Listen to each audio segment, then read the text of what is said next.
Ne me demandez pas ce qui me fait rire parce que je vais partager avec vous à un moment donné. Vous connaissez ce journaliste qu'on appelle Jean-Bruno Tagne. C'est lui qui s'est découvert dans l'écriture derrière la gloire de Samuel Eto'o-Fils. Vous le connaissez? Oui, je suis sûr que tout le monde le connaît au Cameroun. Jean-Bruno Tagne. On le connaît comme quelqu'un qui est souvent trop direct avec des questions. Mais ces questions font souvent bugger ceux qui ne sont pas assez préparés. Et il est tombé sur un gros morceau aujourd'hui. Le gars, il a décidé, il est allé à Dubaï avec sa chaussette rouge. Et il a décidé d'interviewer Francis Ngannou. Et dès l'entame de l'émission, il montre à tout de suite qu'il a l'intention de mettre Francis Ngannou en conflit avec les Camerounais. On l'a tout de suite remarqué que le gars voulait mettre Francis Ngannou en conflit avec les Camerounais. Il commence son émission en racontant comment dans des grands pays, on a vu des stars de sport prendre des positions vis-à-vis des affaires politiques. On a vu Mohamed Ali refuser d'aller en guerre pour protester contre le racisme. On a tous compris ça. Il dit par la suite, on voit Kylian Mbappé de temps en temps prendre position contre l'extrême droite en France. Et on le sait tous. Il rappelle et il précise, il appuie en disant, mais curieusement au Cameroun, on voit les grandes stars de football et de sport qui s'en fichent énormément de ce que pensent les Camerounais, de ce que vivent les Camerounais. Et apparemment, ils se sont même fait des amitiés avec des hommes politiques pour, n'est-ce pas, ne pas intervenir à un moment donné. Et il précise en disant, parlant de ces sportifs, j'en ai un sur ce plateau aujourd'hui. Francis Ngannou, quand on montre Francis Ngannou, il est très calme. Et puis, il dit à Francis Ngannou, il demande à Francis Ngannou concernant les élections. Et Francis Ngannou a démontré là, dans cette vidéo, qui était d'ailleurs un piège bien programmé, qu'il est un grand homme, qu'il n'a pas seulement la force physique, mais qu'il a la force mentale. Et que c'est même ça qui l'a propulsé au sommet du MMA mondial. Francis Ngannou, à l'ouverture dès l'entame, il dit, si Paul Biya avait été son père, il n'aurait pas conseillé à Paul Biya de se représenter. Ce qui a fait sortir les gens, les vrais sardinats comme les Bruno François Abidjan, comme les Ernest Obama, comme Raoul Christophe Biya. Parce que ce que Francis Ngannou a dit n'avait rien de mal. Il a donné son point de vue comme dans une démocratie, chacun devrait donner son point de vue. Et par la suite, il dit qu'il n'a pas voté parce qu'il n'était pas au Cameroun et sa carte d'électeur est arrivée en retard. Ok, il n'a pas voté. Mais s'il était arrivé qu'il vote, et que, considérant Paul Biya comme son papa, il aurait dit, papa, vraiment, j'ai envie que tu te reposes. En tant qu'un bon fils, il aurait dit ça à son père. Mais son père, il n'a pas dit qu'il obligeait son père à aller se reposer. Il dit, je donne mon avis. Je dis, va te reposer. Et Jean-Bruno Tagne appuie en disant, et si malgré ça, il s'entête, il part quand même se présenter, tu ne le voterais pas. Et puis il a dit, oui, je ne le voterai pas.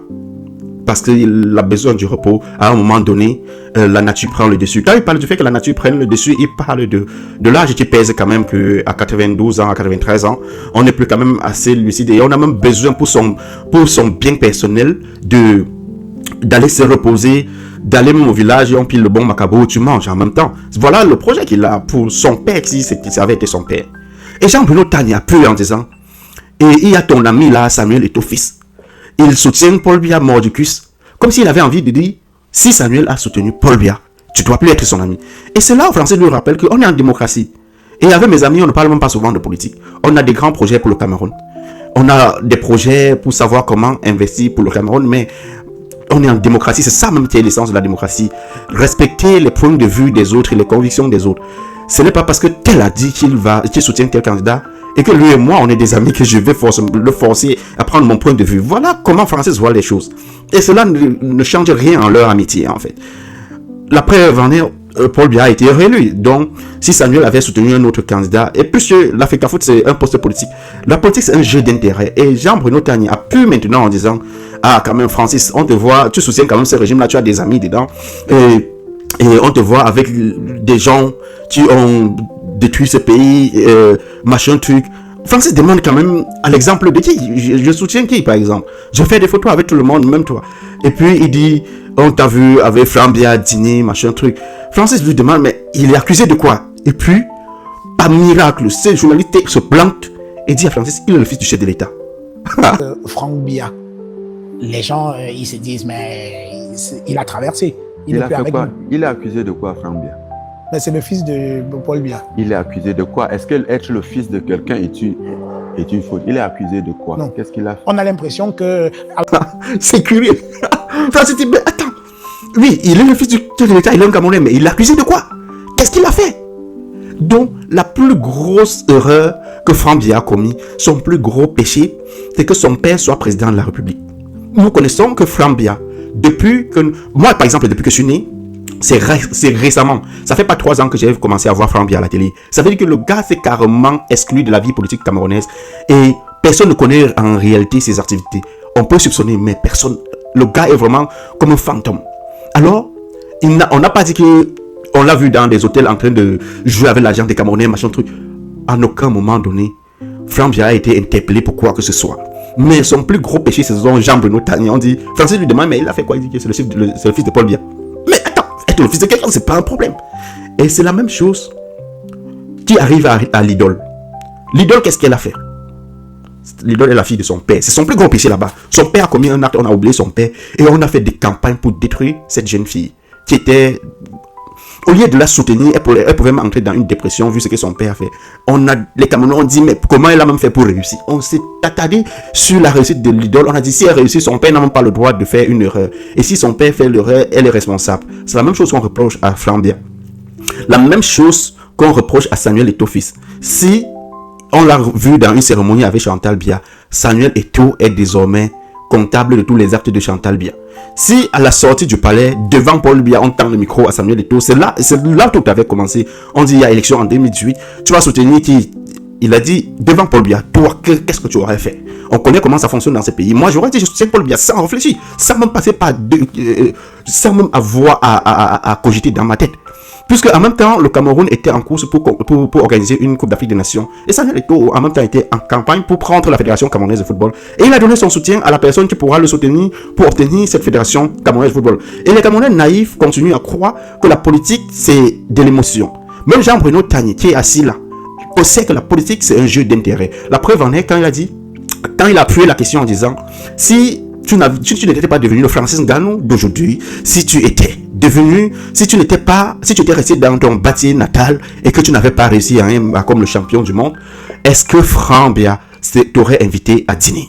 Alors Francis lui a seulement rappelé, si je n'étais pas devenu le Francis Ngannou mondial que tu connais, est-ce que tu m'aurais interviewé à l'heure où nous parlons?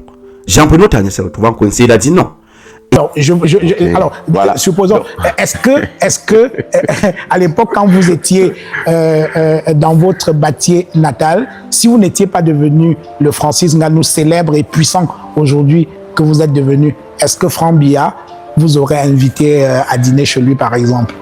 Non. Alors, je te retourne la même question. Oui. Si je n'avais pas été le Francis Ngannou que je suis aujourd'hui, est-ce que tu serais ainsi là en train de m'interviewer? Non. Voilà. Les choses changent. Ouais. C'est ça le changement.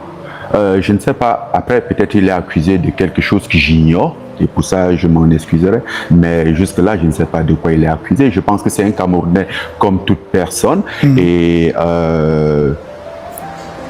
je ne sais pas de quoi est-il accusé. Il n'y a pas que lui, hein, et plein d'autres ministres, oui, mais de personnalités et tout ça. Ok. Est-ce que m'afficher avec quelqu'un ou être en photo ou être quelque part avec quelqu'un m'engage personnellement à quelque chose ou peut-être à ses convictions? Oui. Chacun a ses convictions. Et là, on est assis, honnêtement, je ne sais pas quelles sont tes convictions. Oui. Est-ce qu'il n'y a pas dans leur... Francis lui a répondu, les choses changent, les gens évoluent et les mentalités, le cadre change. On a besoin de combiner avec les gens qui peuvent nous apporter quelque chose, qui peuvent nous aider à réaliser quelque chose. Le simple fait de s'afficher avec Franck Biya était le plus gros péché de Francis Ngannou, au point où le gars a fait un accident. Tous les Camerounais ont dit qu'il doit se retrouver en prison tout de suite. Juste parce que non seulement il a réussi, on est jaloux de ça, et on l'a vu lors d'une invitation de Franck Biya. Et pourtant le même Francis Ngannou, lorsqu'il mange les beignets haricots à bâtir avec les gars avec qui il creusait le sable, cela ne fait pas l'ombre d'un commentaire médiatique. On ne peut pas l'inviter sur un plateau de télé et parler de ça. Mais le simple fait qu'il quitte bâti maintenant, il s'assoit devant Franck et puis les gars dînent ensemble, ils mangent un dollar avec Kylian Mbappé et puis on dit non, Francis Ngannou doit partir. Oh, machin truc. Non, quand même, on est en démocratie en même temps. c'est pas parce que Francis Ngannou a répondu à une invitation qu'il est comptable des erreurs de Franck Biya, qu'il est comptable du fait que Franck Biya soit le fils du président Paul Biya. Ce n'est même pas possible qu'un journaliste sérieux accuse Franck Biya d'être mauvais juste parce qu'il est le fils de Paul Biya. On sait que le même journaliste dont on parle a interviewé presque tous les ministres de Paul Biya. Et on pourrait aussi l'accuser en même temps d'être complice de tout ce qui se passe parce que lui-même, à aucun moment donné, il n'a dit qui il a voté ou qui il aurait pu voter ou qui était même son candidat. Il ne peut pas assumer cela. Mais il prend Francis Ngannou, il met là devant et dit c'est toi le champion, machin truc. Mais lui-même, il est connu comme un grand journaliste qui a été exclu de Canal 2 et qui a créé son propre média. En aucun moment, il a dit aux Camerounais qui était son candidat. Ça veut dire que lui sait que c'est dangereux. On peut faire comme ça que Jean-Bruno Tagny a effectivement voté Paul Biya. Mais s'il avoue ça à Mondo Vision, il va perdre tellement de contrats. Il n'y aura plus un ministre que le gars va interviewer et tout ça. On va dire, il va interviewer Chiroma. Mais comme il protège ses arrières, il pousse ses autres devant. Maintenant, Jean-Bruno Tagny, à la fin de cette vidéo, je vais te poser une seule question. Et je veux que mes followers taguent Jean-Bruno Tagny ou peut-être lui informe de la question que je lui pose. Lui poser la question si jamais il m'a bloqué parce que oui, il m'avait bloqué en même temps. Oui. Demandez à Jean-Bruno Tagny qui était son candidat aux élections présidentielles 2025. Demandez à Jean-Bruno Tagny qui il a voté et dans quel bureau de vote. Qu'il assume publiquement son choix. Parce que jusqu'ici, on le prend dans les analyses, mais à la fin, personne ne lui demande tu as voté qui. Il faudrait que pendant les 7 prochaines années, Jean-Bruno Tagny, qui est dans un pays de droit qui est le Cameroun, assume son choix vis-à-vis des élections de 2025. Il faudrait qu'il nous dise exactement qui il a voté. Parce que la plus grande faute de Francis Ngannou, c'est d'avoir dîné avec Franck Biya.